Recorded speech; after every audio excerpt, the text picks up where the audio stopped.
Hello, all. Welcome to IIDA OHKY's Fall Friday Forum. I am Christina Reagan, and I am the president-elect for our chapter, and I'm honored to be here with you all today. I'm an interior designer from the Cleveland market, so I'm coming at you from Cleveland, Ohio, and I am from the Cleveland-Akron City Center.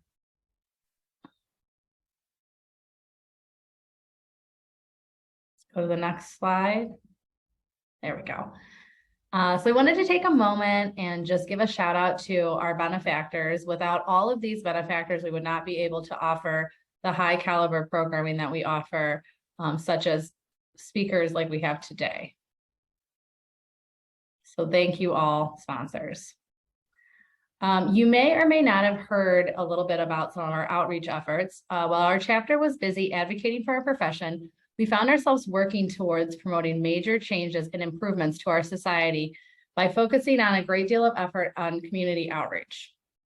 So much so that we realized that this was too much for our advocacy team to conquer.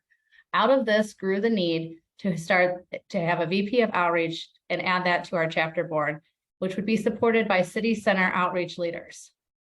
Today, we are delighted to have our very energetic and passionate VP of Outreach with us, Ms. Tori Lutholm. Hello, thank you for the introduction, Christina. I'm so happy to be on the chapter board as the VP of Outreach, and even happier to have committee members on all of our city centers. This Friday Forum has been my first endeavor, so I'm really happy to be rolling it out today. Just a heads up, this is accredited for 1.5 CEU credits. So we'll have a QR code at the end of the presentation that you can open your IIDA CEC app and scan that code. If you don't have the app, I recommend downloading it now so you can get those credits. Our speaker today is an attorney who serves as the vice president of the Seminole Hard Rock, which is a global organization supporting over 250 employees. She has worked in diversity, equity, and inclusion since 2012 and has been named 40 Under 40 class of 2019. Her passion for DEI is evident, but beyond that, she brings such great energy to the conversation she has. So I'm so excited to introduce you all to our speaker, Brooke Cardis. Thank you so much, Tori. I'm so excited to be here, and thank you everyone for joining me today. I'm very excited to have some fun with you and get you education credits, which I think is just like the biggest win ever. So if you want to stop sharing your screen, I'll share my screen and we can get into the fun. Excellent, excellent. So yes, a little bit about me. I am the Vice President of Diversity, Equity, and Inclusion at Seminole Hard Rock, the Seminole Tribe of Florida that owns the Hard Rock brand. So if you have a Hard Rock shot glass in your closet or in your garage somewhere, which is usually how it works, that's all owned by the Seminole Tribe of Florida. And I am relocated from Ohio after a dozen years in South Florida, so I can work directly with the Seminole Tribe. So I'm very excited to be here today. If you go to a Hard Rock, need a burger, think of me. We support, of course, now over 60,000 employees and counting globally, and I'm really excited to be here and share a little bit today about what I've learned working in this space for over a dozen years, and also hear from you about what's worked and what hasn't.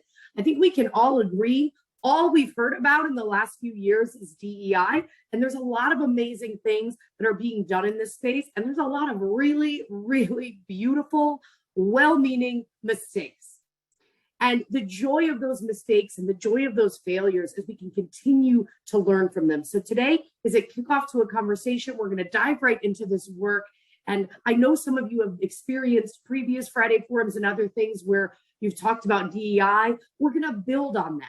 And I could spend a lot of time defining diversity, equity, and inclusion, but that we want to talk about how it applies, how you see it every day in your organization, whether your organization is an organization of one or an organization of 1,000. So please, please, please get in the chat, introduce yourself. Let us know how big or small your organization is. Let us know where you're located. I want to see there's how many folks in here. There's 34. I want to see 33 messages in the chat telling me a little bit about where you're located and what size your teams are. And anything else you want to share. So please get in there right now. As we dive into this work and to do it authentically and to do it with integrity, I always kick off all of my virtual and in-person engagements with a series of agreements. These agreements are so important. So I'm going to dive right into these agreements. And I know I can't see you all. Is anyone on video with me? Is everyone off video? Okay, most of you are off video, which is totally fine. But if you are, even if you're off video, what I want you to do is wherever you are, as I walk through these agreements, raise your hand. And I know I can't see you. I just have to trust you that you're going to do it. But I want you to do it. I want you to raise your hand to every agreement to show me that you're all in. And in the casino industry, that's what we say. We say all in or put your chips on the table. So first agreement, to do this work well, I'm going to ask you to be present. Close your email. Don't text him back. Join me on this journey because it's going to be a lot of fun. So all into being present, raise your hands. I can't see you, but I have to trust you. Oh, I love, yes, people virtually raising your hands. Thank you, Sammy. Catherine, thank you. Love to see it. Sarah, Brianna, love it. Awesome. Next, be attentive. Listen to yourself and to others. We will not always agree in the diversity, equity, and inclusion space, but we can always show up and listen. We all have that friend who doesn't listen and just waits for their turn to talk. Everyone has that friend. We don't call them enough because they drive us crazy, right? Try to show up and listen. Hear from people in the chat. And if someone shares an experience, don't jump in and say, oh, that happened to me and this is what happened to me. Really? Oh, sorry, go ahead. Okay. Really try to listen and show up and be in the moment. All into being attentive. Raise your hand again. Press that button again. I want to see it. Wonderful, wonderful. I love to see these messages in the chat. Thank you for sharing. All different size organizations all over the Midwest. I love it. Shouts to Columbus, my home for a dozen years. Next on this, be open to outcomes. Everyone has assumptions about diversity, equity, and inclusion, and leave them at the virtual door. They will be there if you want to pick them up when you leave this session. All into being open to outcomes. Raise your hands. Love it. Seeing them all up. Love it. Yes. Good, good, good. Next, attend to safety. We spend more time virtually and in person with those we work with than and our clients than often we do our own families. So take care of one another. This is an incredible resource. You going through this workshop, you going through the work we're going to do in the breakout rooms, rely on one another now and beyond this session as you try to solve the inclusion challenges you face. All into attending to safety. Raise your hands. Hands up. Oh, I see the number getting raised. Love it, love it, love it. Awesome, awesome. And last but not least, this is our favorite in the gaming industry, confidentiality, right? What happens in Vegas stays in Vegas or ends up on Facebook and you get fired. But confidentiality is key. And what I mean is, especially when we're in the breakout rooms, if someone shares a situation they're facing at work, don't share it with your other colleagues. Don't bring it up at a happy hour. Really protect the stories of those around you, because this is not a diversity, equity, and inclusionism. This is a Brookism. But I truly believe all we have in our life is our own story. And why wouldn't we care for one another and protect one another and not share any particular story from someone else without explicit consent? All into confidentiality. Raise your hands. See those numbers rising up, and I trust you're raising your hands there. Excellent, excellent, excellent. Love it. All right. So as we dive into this, I'm going to say a little bit about myself, and then I'm going to hear from you. As I mentioned, I recently, I'm going to get to the objectives. Oops, I always forget about that. I jump right to the bio. So a reminder of what we're going to cover today. We're going to cover not only how to break through common barriers and misses in developing inclusive workplaces, but we're going to get real with what we can do to change it. And it's not just about hiring, it's also about retention. Because you can hire diverse talent, and just for the record, there's no such thing as diverse people, it's diverse talent. So that's another great shift as we think about this. People are not diverse, talent is diverse. And then we also want to talk about what you can change to create realistic inclusion goals. Realistic inclusion goals. Say it again for the people in the back. DEI is change management in a tuxedo. So you need to pick realistic goals, set them, measure them, but make sure you're not trying to transform something and flip it on its head overnight, because then you're going to fail and you're going to get discouraged. And we don't want that. Let's dive in a little about me. Here I am with my fiance in her hometown of Kingston, Jamaica. We're getting engaged in June. Here I am with my much older sister who just turned 40. And there are my 2 doggos, an Old English Bulldog and a Tibetan Spaniel. As I share about me, maybe some of you are here in thinking, who cares? Who cares? I'm here for Diversity, Equity, Inclusion keynote. I'm going to get my credit and a half. Thank you, Tori. What are we doing here? Who cares? Why do we care? Why is everyone talking about bringing your whole self to the workplace? Why is there a LinkedIn article about it every other day? We know organizations that value the whole person survive economic downturns more resilient. There is an economic tie to being seen in the workplace. So I need someone to come off mute. One person, come off mute, introduce yourself.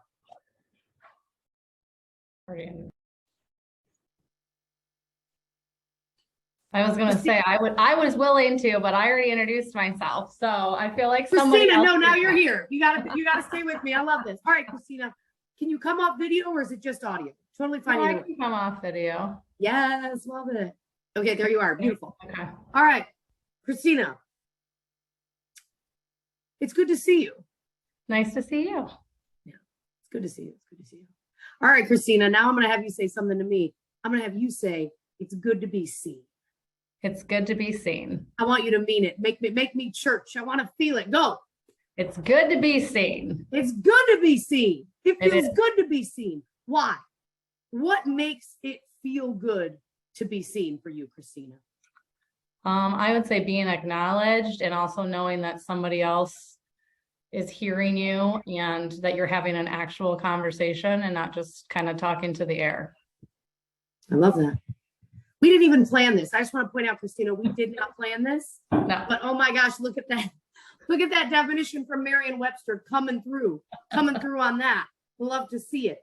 If you think about bringing someone into existence, like I just did, like Christina just did for me, because I said it too, it's good to be seen. We look at this definition. Are you doing this for your colleagues? Are you doing this for your leaders? Are you doing this for your direct reports? To be aware of, to perceive the meaning or importance of. Are you perceiving the importance of an individual? And I love this part of being seen, to imagine as a possibility. When was the last time you sat down with a colleague and said, let's imagine the possibilities with you? It sounds like kumbaya stuff, but it's real. And we know that when people feel seen, they give discretionary effort. They give that above and beyond. I hate the term quiet quitting. I know we're talking about it everywhere. Quiet quitting is just a fancy term for a bad leader. When I hear someone is quiet quitting, I say, who's your leader? People don't quit organizations. They quit leaders. And are you seeing the people on your team? So as we walk through the myths that DEI faces right now and how to bust those myths, think about how you can see the people around you. Let's dive into these myths. And I want to hear from y'all in the chat. When you see a myth that you go, oh, that happens. Oh my gosh. Oh, I love it. Christina cares about Jamaica. I also care about Jamaica a fair amount. I have a good reason to care about it, but I cared about it before too. Anywhere tropical, I'll take. So let's dive into this work and see what, and I get in the chat. I want to hear from some folks if this myth has happened, if you've witnessed this myth. The first myth we see, hiring for qualifications, not race, not gender, not color, not faith, not sexual orientation, not gender identity, will solve our diversity problem. Wrong. Wrong. Do I have anyone out there who does the hiring? Get in the chat. I want to hear from you. Someone hop off mute who's ever hired anyone, ever in their life. I want to listen to this. Who's off mute? Aaron, is that you? Aaron, can you hear me? Is it Aaron? Did she not mean to go off mute? Someone hop off mute and chat with me. I hire. Love it. Hi, Katie. Fabulous. Okay. So tell me a little bit about the positions you hire for. What qualifications are required for one of the positions you hire for? Education, licenses, things like that. Yeah, design degree, experience in a similar type place. Great. Let's go to the design degree. How many years full-time does it take to get a design degree? Minimum To of meet 4. the minimum of 4. And is that full-time? Yes. Excellent. Full-time. And then is there some sort of certification after, or is it just the 4 years? There is a certification after the 4 years and with a little bit of experience. Excellent. So what is the certification? Is it a test you take? It's a test you take. Got it. Got it. Well, how's the pass rate for that test? I don't know off the top of my head. I have one doing it now that she took the second part for a second time and passed it, and she has one more part to do. So Oh my gosh, wait, the second, wait a minute, hold on. How many parts are there? there's 3 parts. Oh, there's 3 parts. All right. So Katie, thank you so much for jumping off, because this is such a good example of what is needed as the basic qualifications. 4 years of a degree, which costs what? Our 2 most valuable resources, time and money. Yeah. A 3-part test. That's harder than being a lawyer. Heck no, I'm not doing that. No, thank you. Okay. And then all of that takes time, money. So while those qualifications are great and barriers to entry, right, create expertise, and expertise is valued. I absolutely, as an attorney, I know expertise is valued as well. That requires the baseline discretionary time and discretionary income. Who has discretionary time and discretionary income in your region? What demographics? Everyone's going to have different answers. There's no wrong or right answer. But as we think about all the barriers and all the levels to entry, I think about this a lot with the law. It's not just that 4-year degree, it's then the 3-year degree of law school. That's 7 years, discretionary time and discretionary income. This is why qualifications get complicated. I do a series of focus groups with different groups, including white men, because guess what? I got breaking news. The future needs everyone. We're in a talent war. Diversity, equity, and inclusion includes white men, because diversity doesn't just include race and gender. We're talking veteran status, disability status, religion, creed, family structure. It's not just one thing. And in my conversations with my white men in my focus groups I run, the conversations are amazing, because they say, I hire for qualifications. I don't hire for any other thing. Not race, not gender, not anything else. But if we scratch the surface on qualifications, what we're really saying is we're hiring out of a certain class of people that have discretionary time and discretionary income. And we've seen people get in trouble for that. The Wells Fargo CEO just went on an apology tour because he got recorded on a shareholder call saying there wasn't enough Black talent. Because the pipelines he was recruiting from, not him personally, the pipelines his recruiters were recruiting from, discretionary time, discretionary effort. Same thing, need a degree, need a certification, need to take your financial certifications, lots of different tests. But that is already creating out of a narrow pool, a more narrow pool. And we see even in attempts to level the playing field for certain groups that it actually backfires. Has anyone heard of ban the box laws, or do you have a ban the box law in your state? I know Ohio doesn't have one. So a ban the box law, if you don't know, is a law that required the removal of the box on applications to say if you were convicted of a felony. Obviously, for certain professions, they had to leave it on when it came to, fraud and other issues like high risk management, but they removed the box in states like New Jersey and states like Colorado. Get in the chat if they've removed it in your state as well. What they found in studies where they removed the box checking if you were a felony or not, recruiters actually removed almost all Black men from the hiring pools. So the discrimination against Black men got worse because the assumption was they were all convicted felons. Now, this isn't to depress you, but this is to say, sometimes we create processes, but we don't change the belief systems that drive the behavior. So What we need to change is those belief systems. Now, does that mean you can eliminate all of the requirements, the 4-year degree? No. And the certifications? No. But what can we do to create processes that make things more equitable? So in your space, what is one thing you could do to make that 3-part design certification something that's more equitable and approachable for diverse talent? Someone hop off mute. I'm not doing your job for you. Someone tell me. What can you do?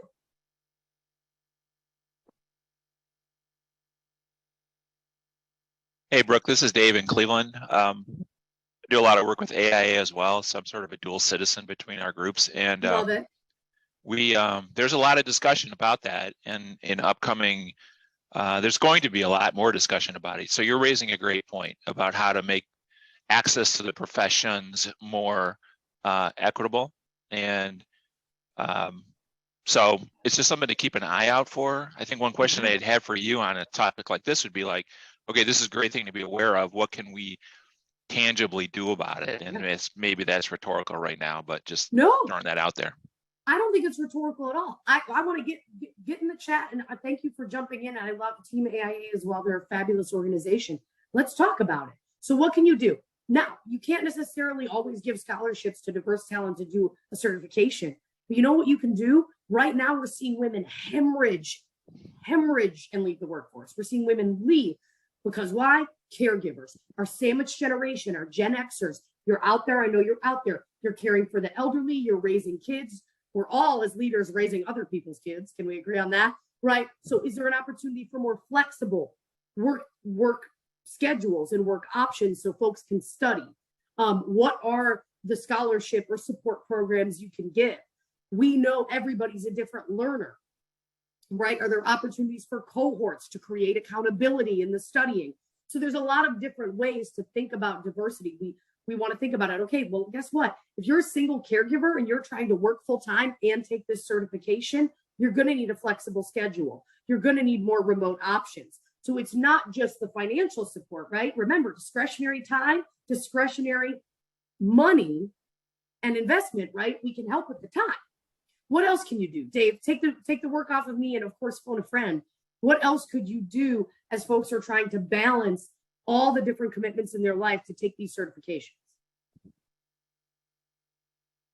Well, I just saw, Christina, I saw your note in there as well. And I think, a lot of times, yeah, you can teach parents about that, but you need access to them. And they whoever they are, don't always even know what our professions are. So yeah, I think you're spot on with that comment, Christina, in order to get, and I'll make a plug like I always do for like ACE Mentor program and other programs that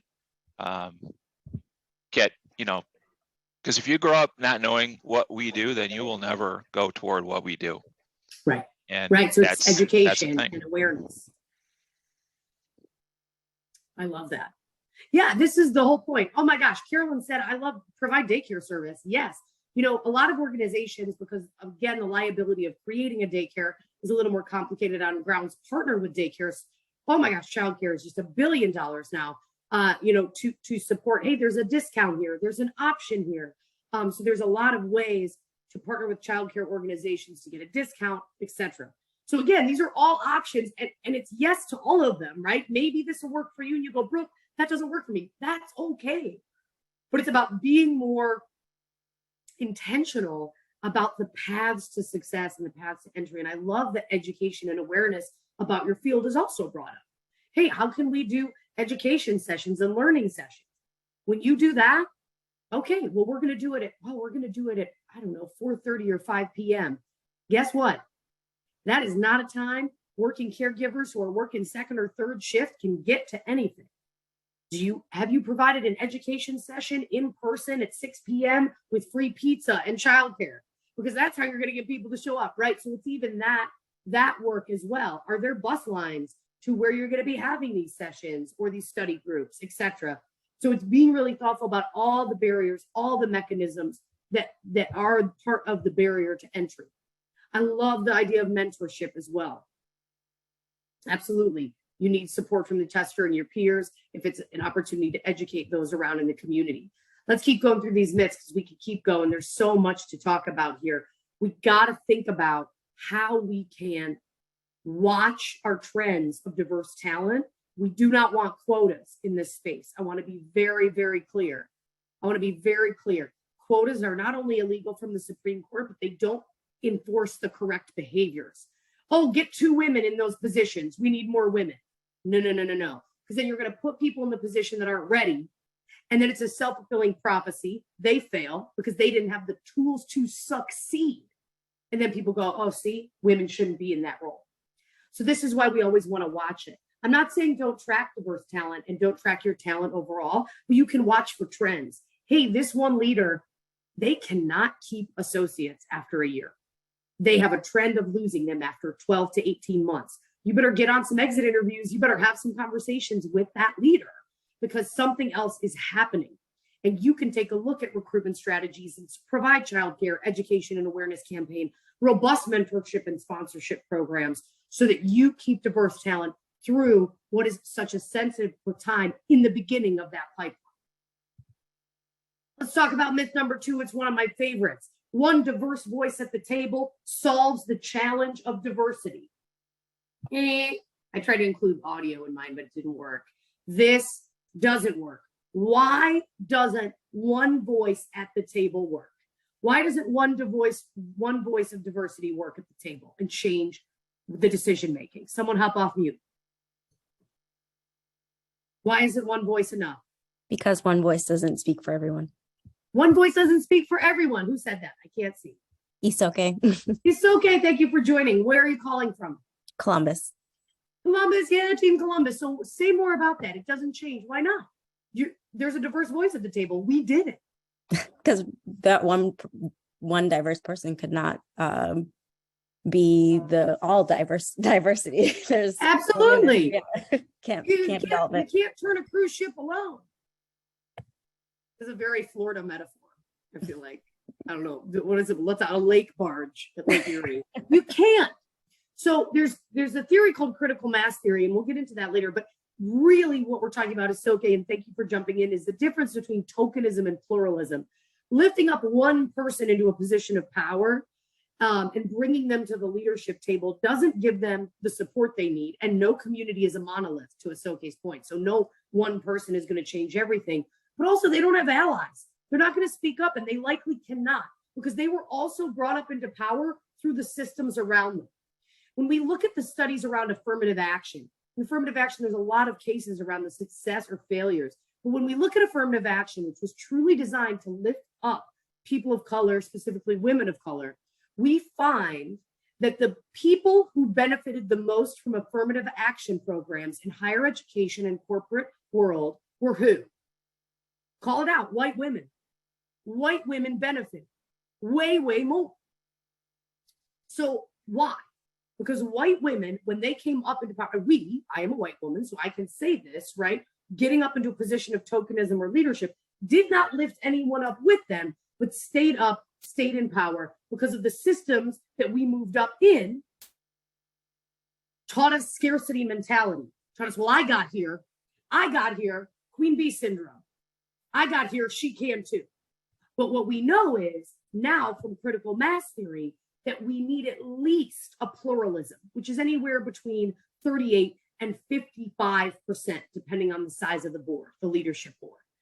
This has been studied over and over and over again in all different settings, nonprofits, corporate, education.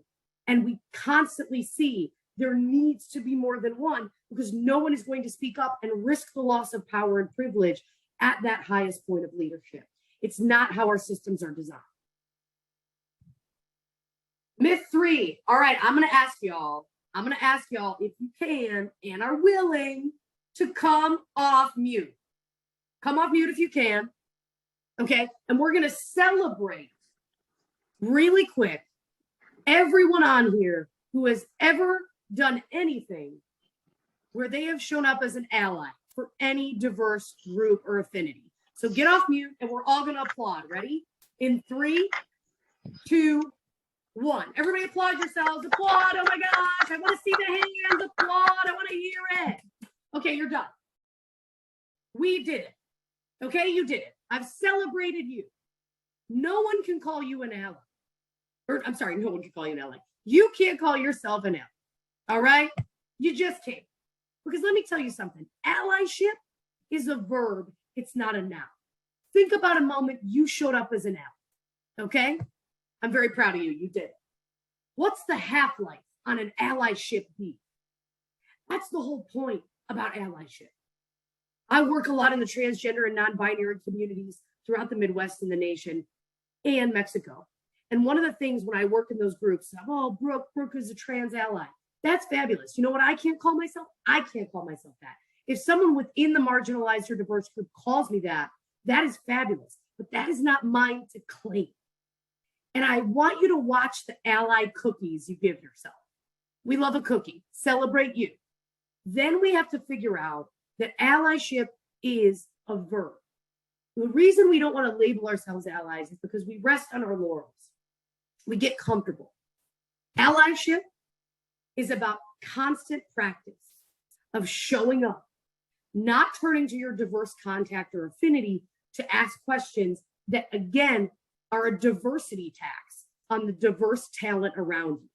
When I was in law school, and I was one of the only out LGBTQ folks, I went to law school in the Stone Ages, okay, before marriage equality was legal, okay?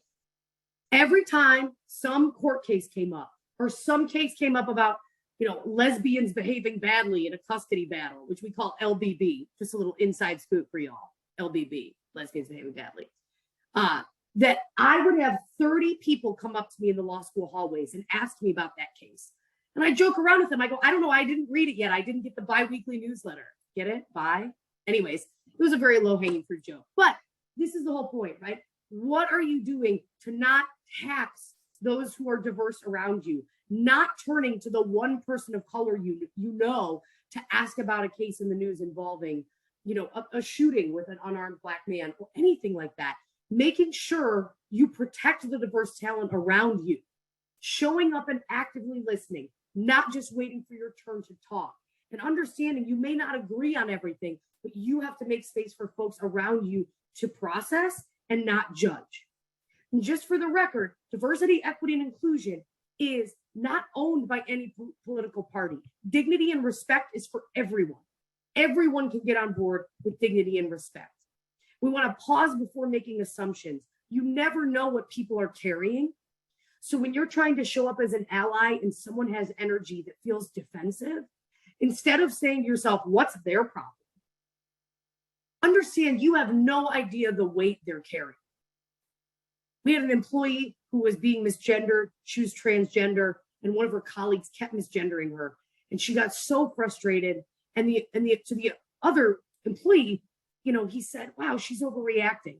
But what he didn't know is she had been misgendered for months and months. She had been kicked out of her home for her transgender identity. So she brought that into work.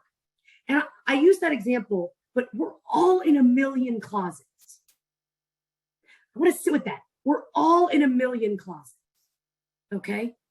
I know people that aren't out at work as veterans because of the pejorative and negative stereotypes about veterans going crazy and shooting up the place. Imagine that. And that's what people are going through. So we never know the weight of what people are carrying. And when you want to ally as a verb, you can show up and have those courageous conversations with folks. The gift of being an ally and acting in allyship is oftentimes having conversations when the diverse talent isn't in the room.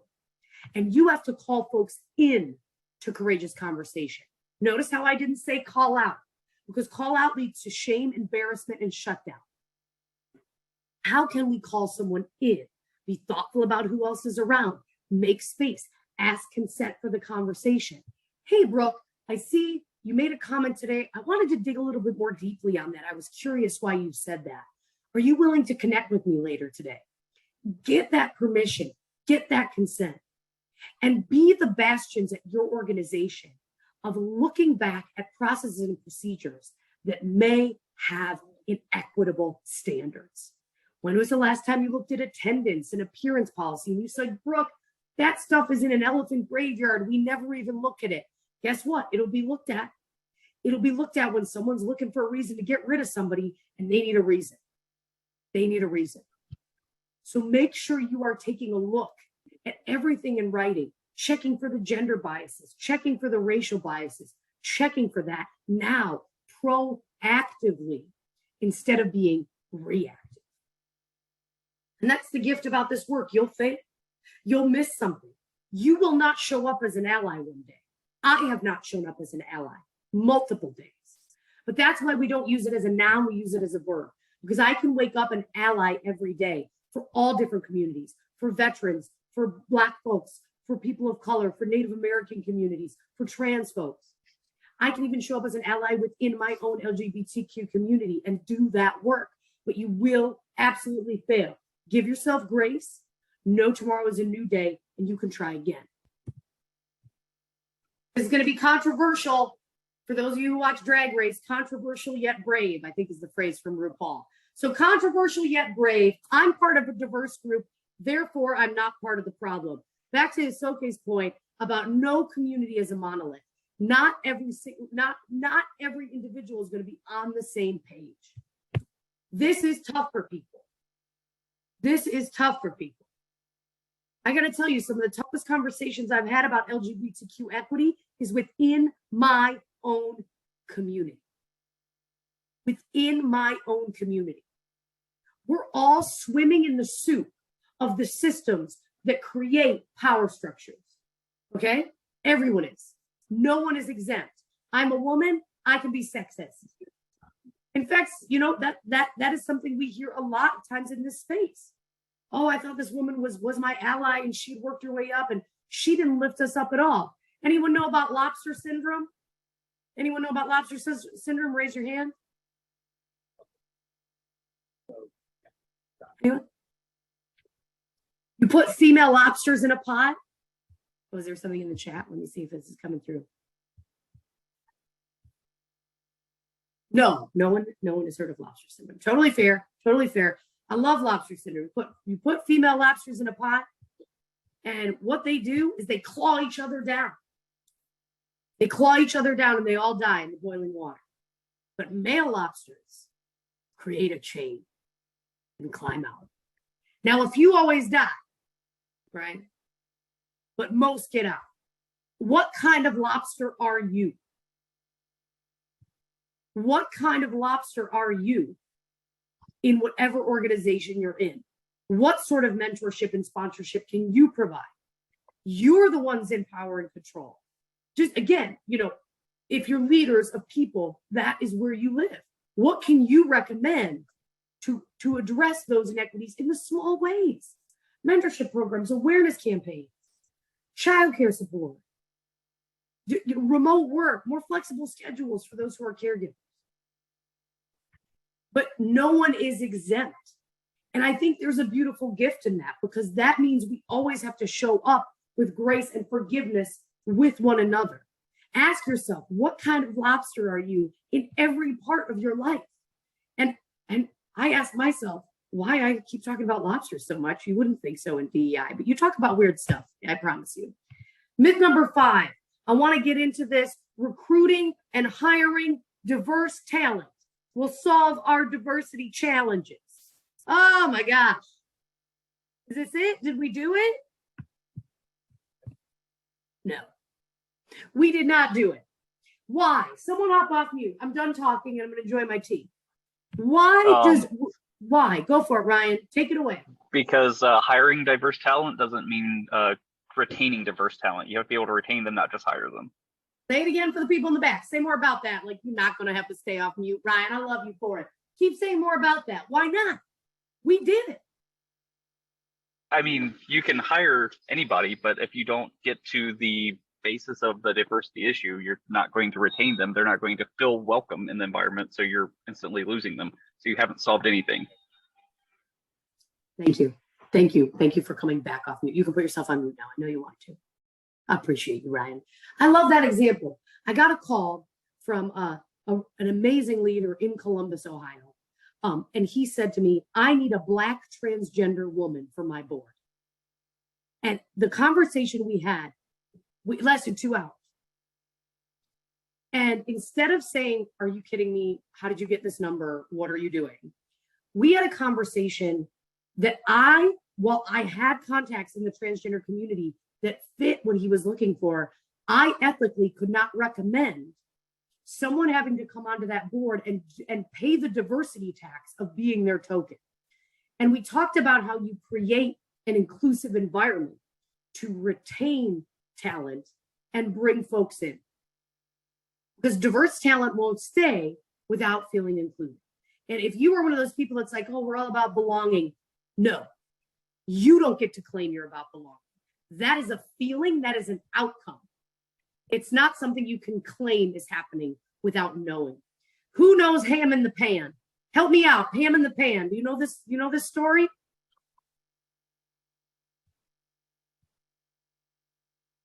Nope. Okay, no one knows my ham in the pan story. Great story. Woman's cooking, we'll say for Thanksgiving. No, tell us. Woman's cooking, we'll say for Thanksgiving. Even though I'm a recovering Catholic, I was raised with Easter hams, but I think we could still be topical. Cooking a ham, she cuts off the ends, puts it in the pan, puts it in the oven. And her husband goes, why do you cut the ends off? She said, I don't really know. I'm going to call my mom. She calls her mom. She says, Mom, why do you cut the ends off the ham before you put it in? Mom says, oh, it just cooks better. But you know what? I'm actually going to call your grandma because I don't know. Calls the grandma. She says, Grandma, why do you cut the ends off the ham before you cook it for holiday? Grandma goes, oh, because my pan was always too small to fit the whole ham. Legacy behaviors. Why are you doing it? Spend every meeting for the next week, for the next year, if diversity is being talked about, and just ask why. Why are we doing this? Why are we requiring this? Okay, well, it's a requirement of the job. Fine. But what else do we have in here that is just here because it's been here? Check your legacy behaviors and create a culture of why. We have a ton of positions in my organization that don't require a degree.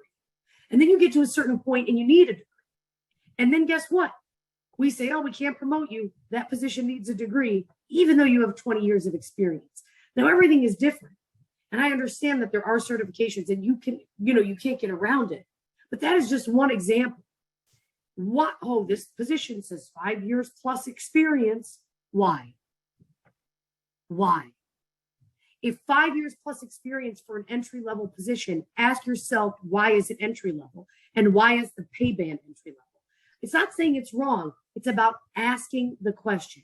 So working with a law firm in Ohio, amazing firm, they'd hire diverse talent. The diverse talent would leave within 18 months. They paid off their student loans and they got out, right? They got out. And we had an amazing conversation. And what we discovered was a big miss on generational diversity. One of our biggest challenges, 5 generations in the workforce right now and counting, and Gen Z is coming for us. They're coming for us all, and they're going to shake it up. They're already here. But I did an exercise, and I had everyone in the room, the associates and the partners, fill out a slip of paper. You should do this at your organizations. And I asked them, what does success mean to you?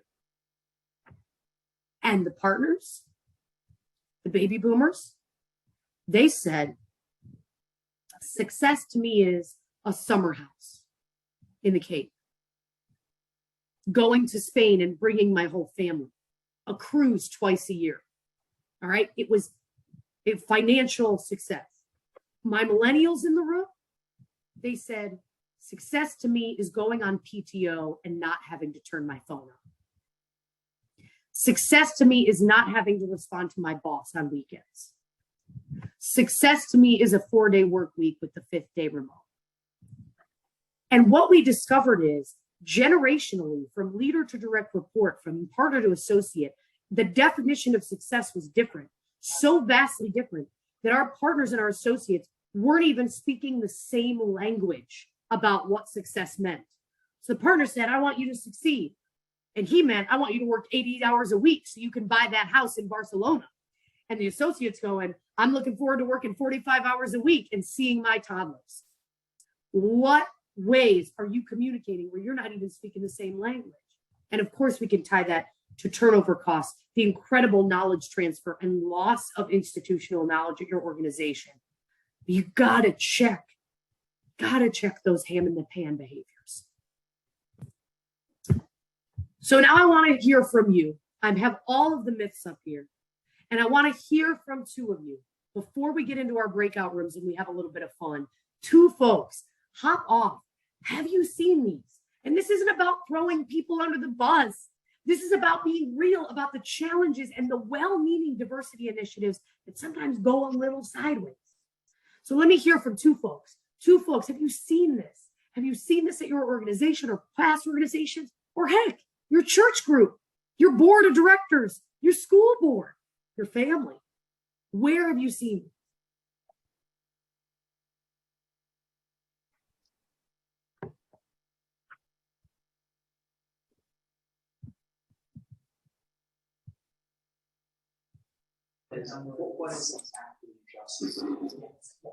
Kirsten, is that you? Hi. Yes. Hi, Brooke. So I'll look at myself, and because it's okay, I know you were just on here. I'm like, crap. I definitely just called myself an ally, and I definitely just leaned on Ahsoka every time I ever think I need help. But, and you have ally behaviors, right? I want to also, right, when we shift from noun to verb, we just give ourselves a break. Can you share a little bit more about how you should up as an ally? Because that's not a bad thing. How I should up as an ally? Yeah. Why did you call yourself an ally? What did you do? I think I was, as our IIDA leaders got together, I was saying this topic is important. I want to make space for it. So I guess I'm recognizing that we need to make space, but in terms of like constantly showing up, what am I doing more than just making space for it? Oh. Kirsten, what a courageous share. Thank you. And that's the thing, DEI is like red cars. Once you buy a red car, they say you see them everywhere. Once you see this, right, you start to see it everywhere. It's in recruiting, it's in retention, it's in our work from home policies, it's in our not work from home policies. It really is like Visa, it's everywhere. And I love that you acknowledge, I'm just having the humility moment. I'm having the humility moment, and we make space for it. Oh my gosh, we all have, who has a diversity committee? Get in the chat, own it, it's okay. I'm on the diversity, my sister's on the diversity committee at her country club, which that's a whole other story. I'll tell you about her later. But she called me, she goes, I'm on the diversity committee of my country club. I go, I cannot wait for these calls. I really am excited about it. Because again, is it a committee that has power, or is it something that's at death by committee? Space is great, but what else? What else can you do? Kirsten, great share. Thank you. Someone else hop off mute and share. Where have you experienced this? Have you seen it? Has it been you? Come out. We're all in a million closets. Someone else share.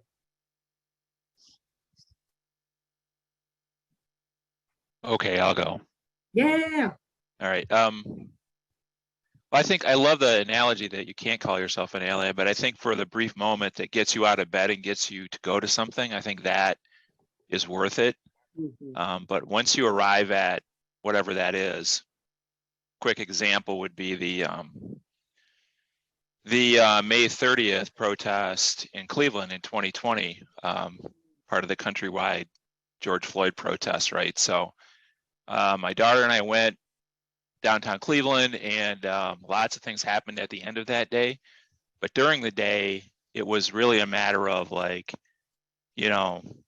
being, and there were a lot of white folks there, but our job is to just be there. It's not, it's to stand in the back and watch and listen and learn. And you're clearly not at a place to ask people to tell you what you're supposed to do. You just need to show up. So that happens at pride rallies or pride parades or anything like that. So I think that it's okay to call yourself an ally, for me, at least, if it gets you out of the house to go do that. 100%. And then it's just just go with it. So anyway, hope that's worth it. Oh, Dave, what a powerful share. Action, I'm going to put this in the chat if I can type and talk at the same time, right? Action, ally equals action. That's the best example. Instead, it has to be a verb. And that's exactly it. You went, you listened, you watched, you participated, you showed up, you brought your body, right? And you brought your mind, you brought your body and your mind together, right? Because there's one thing to just be there, but to really be in the moment. And I love that example, right? Because allyship can be look at your policies and procedures, or it can be go to a protest, or it can be whatever, right? There's no wrong way to ally. But there's no half-life on an allyship deed, right? It doesn't count for a certain number of months. So while you want to celebrate, and I do like calling them cookies, your allyship cookies, celebrate what you've done and think about what else you can do. For maybe a group you don't necessarily think about. I always say I was working with a CEO. All my stories about Columbus. I feel the energy from Ohio today. I was working with a CEO at a healthcare tech company.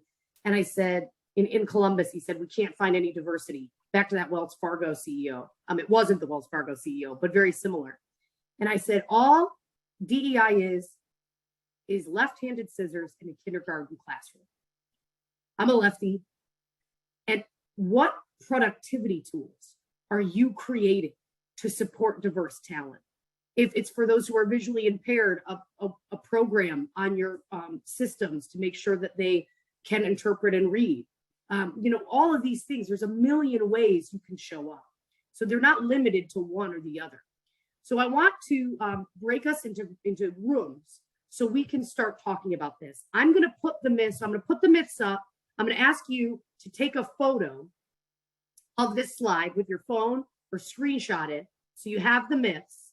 And I'll also put the myths in the breakout rooms and I'll send them to you so you can copy and paste them. But if you can get a photo of them, that'll help you.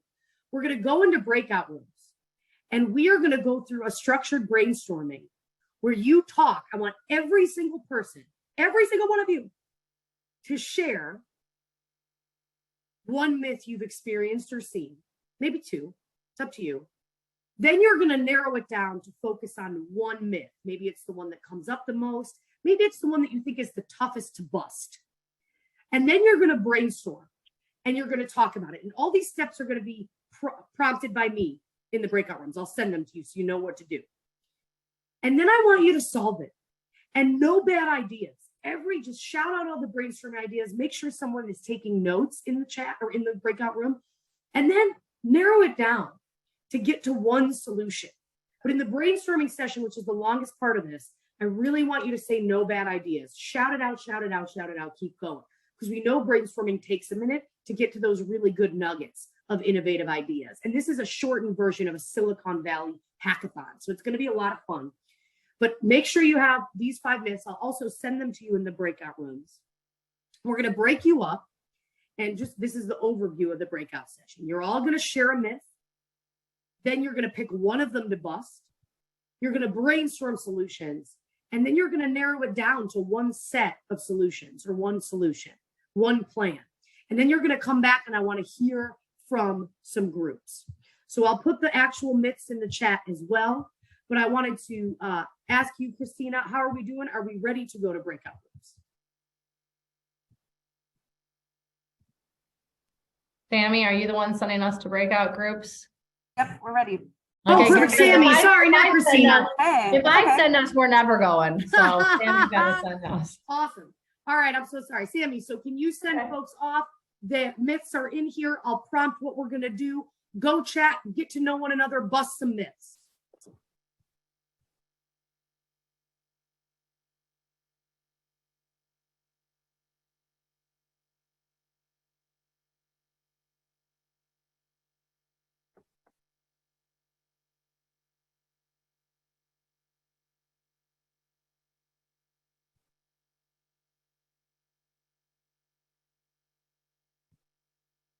All right, are folks in there?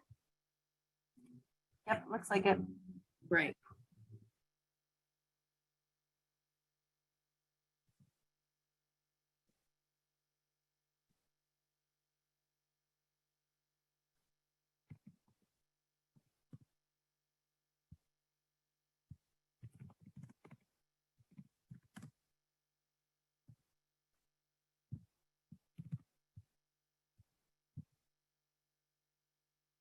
Great. Do you want to pause the recording? Yes, I will do that. Recording in progress.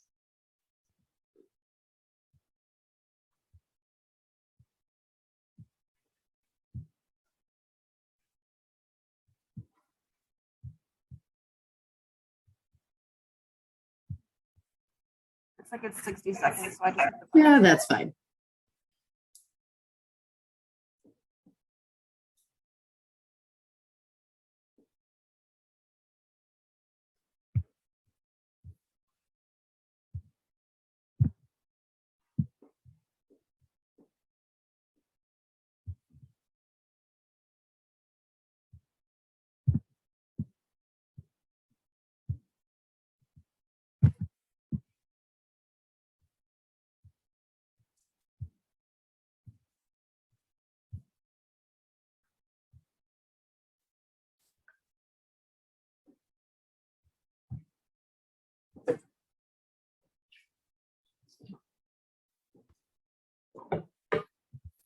Hi, y'all. Welcome back.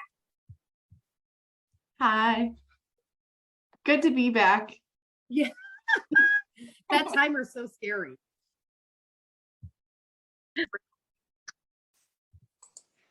Hi, y'all. Welcome back. All right. Love to see it. All the smiling faces on video. Thank you so much. There's only 5 groups, so I want to hear from every single group today. Now, you might only get to share in the chat, but I want to hear from at least 2 groups. What was the myth you busted? Because this is another opportunity. I leave at the end of this session. You keep growing. You keep bouncing ideas off each other. You've done the agreements. You know how to move through this work with dignity and respect and listen. So let me hear from at least 2 groups right now. What myth did you bust and what solution did you have? I can start for our group because I know everyone needs someone to start the ball rolling. Everybody knows I'm not afraid to. So we busted myth number 5. That was pretty much the only one that we had talked about when we got told to pick our myths. So we went with that one. It seemed to make sense. And we talked about how building relationships is very important. If you build a relationship with people, then you will feel more comfortable to ask them questions and for them to feel more comfortable to answer your questions, and you can have a better dialogue. Educating ourselves and not expecting other people to educate us and not relying on the totem person to educate us. Not jumping to conclusions and making assumptions. That kind of stops the chain of conversation right there when you start making those assumptions inside of your mind. And then keeping our eyes open to all types of diversity and knowing that diversity is a constantly changing situation. So there may be there may be people that have diverse backgrounds in different situations in the future that we're not even experiencing right now. I gave the joke of technology, like how I said that there's no way I could send us to the chat room. So there are diversity situations and inequalities that are happening today. So Nicole said this term, which I love, which is saying constant humility. So just being able to have that humility to know that you don't know everything. That's what we got. I love it. Oh my gosh, how fabulous. I love every single one of those. You know, pausing and validating assumptions takes our most valuable resource, which is time. So while you said that, I do want to highlight that. Checking our assumptions is energy. It's what leaders always cut because we're overworked and underpaid. Our brains are overworked and underpaid. So it's going to take shortcuts. So the importance of validating those assumptions, so key. And yes, you know, diversity, the conversation is always changing. I just read a research article, y'all. It's coming about the importance of bringing your faith into the workplace. That's where, like, this is right. And I'm trying to be on the cutting edge of diversity work. And I'm like, okay, here we go. Interfaith groups are coming. What does that look like? So, you know, again, all different faiths, not just one particular one. And that includes lack of faith, agnostics and atheists as well. So, you know, this space is constantly changing and growing, and all we're discovering more and more is people need to feel seen. Great share. Thank you, Christina, for kicking it off. I want to hear from another group. Don't make Christina do all the work today. Someone else, hop off mute. I will share. Awesome, yay. We also busted myth 5 about Yes. recruiting diverse talent. And we came up with the solution that companies should really take a look at their diversity approach by creating a workplace that diverse talent would want to work at. I think that would be huge. Is your workplace somewhere where these people even want to work or anyone wants to work? And then providing them a mentorship program, a toolbox, like you said. I think that was great, Brooke. So we're putting this person in this position, but are we setting them up to fail? I think just providing them the resources to ensure that they succeed. I love the example of mentorship. And if you have an opportunity, fight the urge, and this is tough, right? Oh, we have someone new. She's a woman. Oh, there's a leader who's a woman. First of all women don't get along. Breaking news. But any diverse talent. Oh, okay, well, woman of color starting. Well, there's a leader who's a man of color. We'll partner them. Like, maybe that's the case, right? But what are your criteria for mentorship? And by the way, mentorship is energy. You cannot just meet and get coffee, right? What is the structure? Make sure your mentor is set up for success. Otherwise, that's the other challenge. The mentee is going to be like, cool, we got coffee twice. Now what? So really highly structured. And mentorship programs that I've found the most successful have a very deep mentorship applications that look like OkCupid. I'm not joking. I mean, it's like dating, right? That's how much detail, because it's about similar value systems, similar views of success. Like, you can't just go in and say, okay, well, they're gay. You know how many times I've been partnered with a gay executive for a mentorship program? And I'm like, well, you are not my type of gay, right? This is what happens. So being really thoughtful about that. I love that. I want to hear from someone else who busted a different myth. Did any other group tackle any other myth besides group 5 or myth 5? So our group tackled, I think it's myth 3. Awesome. Myth 3. Yes. So awesome. We were talking through kind of how we had heard in our Thrive meeting last month that there's this big push to put pronouns on email titles and on LinkedIn, and how that doesn't always work in favor because you're forcing a conversation or topic that might not be comfortable for someone. So kind of talking through how you kind of need to build a relationship through other means rather than just straight out having that conversation and forcing a topic that isn't needed. Getting to know the person, not necessarily their pronoun. I love that example. So many organizations try to roll out initiatives without any awareness or education. If you're going to change anything, right? Do you have town halls? Are you having listening sessions? Hey, this is why we're doing it. This is why this is happening. There needs to be education with it. I've worked with organizations that have updated their transgender guidelines, their pronoun guidelines, and they're like, well, we're just going to do it. And I'm like, well, then you're going to get backlash. Because if you're not explaining the why behind an initiative, people are like, why are we wasting our time? The education and awareness has to be a part of it. It truly, truly has to be. Really good example. Thank you for jumping in on that. Really powerful. We have 2 more groups. Anyone else want to share? Otherwise, you have to put it in the chat and you have to type the words.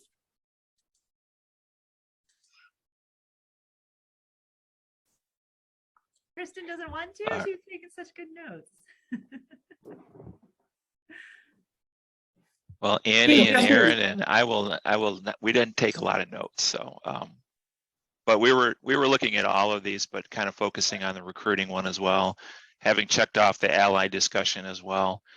But from a recruiting and hiring, I just mentioned, and I see Nicole's on here as well. So hi, Nicole. She knows we have this thing called VOCON values because we alliterate everything with the word VOCON here at VOCON. So but we've broken into groups, and one of those 4 or 5 now different sections is passion.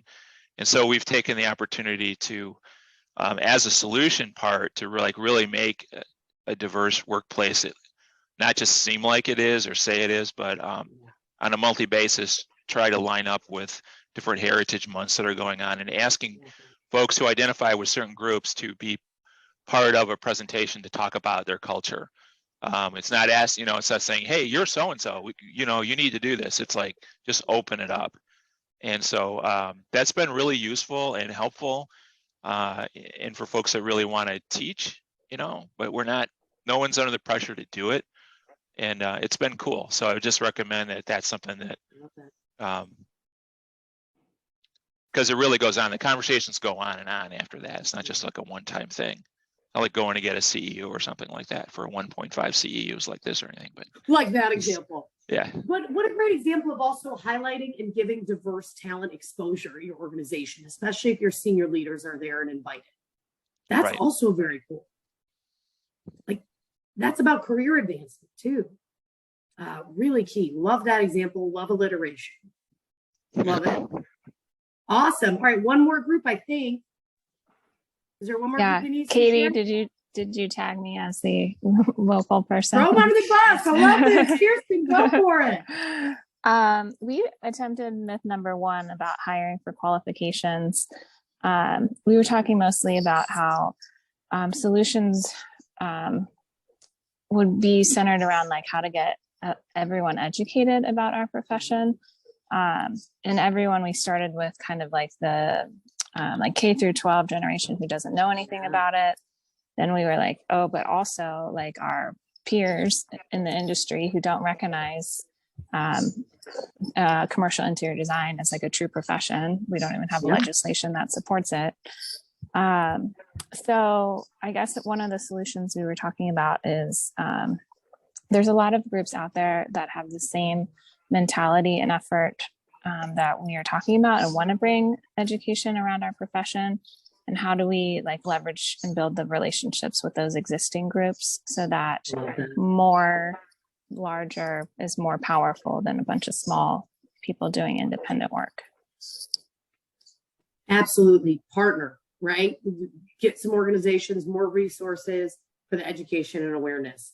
You know, I love this conversation because there's so many brilliant ideas that again, it just took 10 minutes. You can keep this going. Leverage one another, leverage one another and all of the talent on this call and the relationships on this call. And I want to be thoughtful about time. I know we're getting close, but before we wrap, please get in the chat. I see 23 names still in here. Please get in the chat and share one word, one thing you're going to take away from today. Maybe it was one of the agreements. Maybe it was that you really liked setting the stage with meetings, with agreements, of working through anything with dignity and respect. Is it maybe thinking more about courageous conversation and calling people into this work with dignity? What tips and tools can you pull? Curiosity, yes, be the why. I always say our chief diversity officer is actually the chief disruption officer. Ask why. That's what we are. Lobsters, yes. What kind of lobster are you? What kind of, ask that at your dinner table tonight. What kind of lobster are you? Are you lifting up those behind you, below you? Are you pulling up the ladder behind you? Absolutely. Absolutely. I love these. Courage. What kind of lobster I am. I love this. The why. It's fitting. Yes, quiet quitting. It's always blame on the employee. And I'm like, y'all, we're not taking the credit as leaders. Ally equals action. Ally is a verb. See people for all of who they are. Love them because of their flaws, not in spite of them. Is always what I like to say. Maybe I'll put that in my wedding vows. That just came out of nowhere. I feel good about it though. Individuality, ham in the pan. Remember that when you're cooking for your holidays coming up at the end of November. I love that. Thank you for these shares. Thank you for the engagement in today. If anything came up that you have more questions on, or if I talked about a study that you want a citation of, that you want to use, feel free to reach out to me. Connect with me on LinkedIn. Feel free to reach out and ask any questions at all. We covered a lot today. Thank you so much for your thoughtful engagement. Please, please, please reach out to me if there's anything else I can do for you in this space. I'm always up for a brainstorm and a mini hackathon myself. With that, I'll be thoughtful of your time. I'll pass it back to Christina. But thank you so much for your engagement today. Thank you, Brooke. That was an amazing experience with all of you. I kind of came into this feeling a little sluggish. I've had a long week, but I am completely re-energized now. So thank you so much. As we talked about multiple times, our 1.5 credit hours. Go out and be an active ally, but also scan your QR code to get your 1.5 credit hours.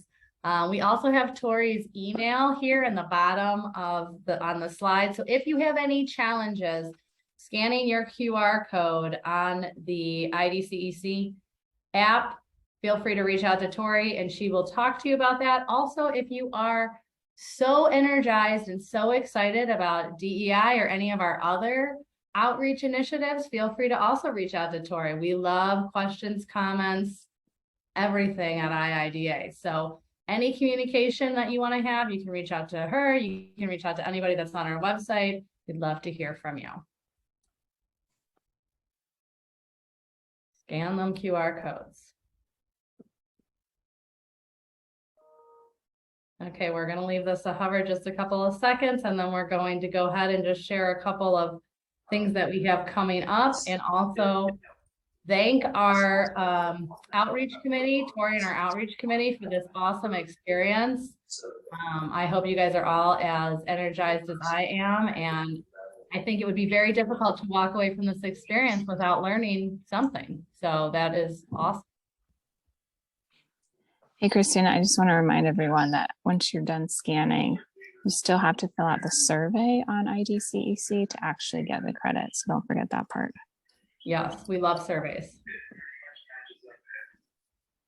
Okay. I think we can probably go ahead and obviously, as I said, thank you for planning this event, outreach team. This is awesome. Great first event for outreach team.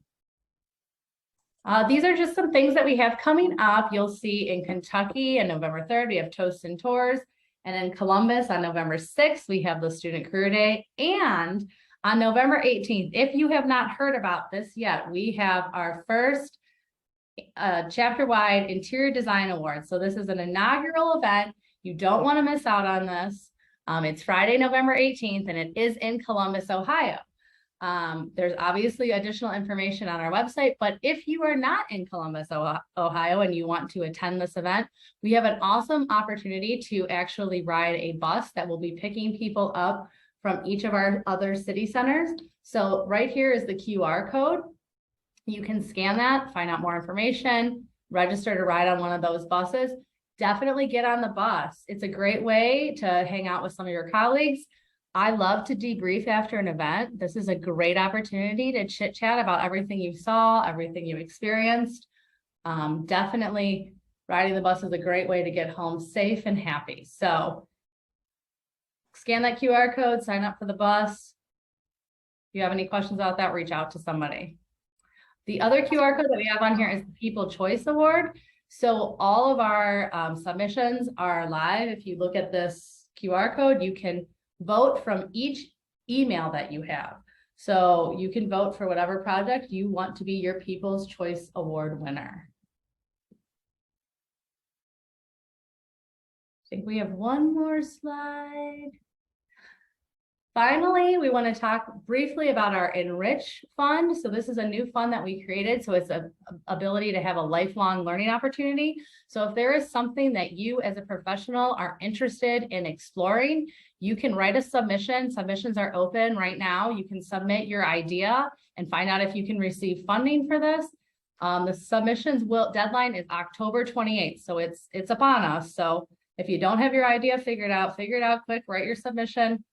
So that we can fund kind of like that dream learning opportunity. And we will be announcing, the lovely and talented Sammy has put the link in the chat where you can go ahead and go directly to the submission opportunity. And we will be announcing the winner or winners awardees of this fund at Design Awards. So another reason to get on that bus and get to Design Awards. And I think that's all we have, but thank you everybody for joining us. Like I said, everybody's energy, this was just an awesome experience for me, and I hope it was for everybody else as well.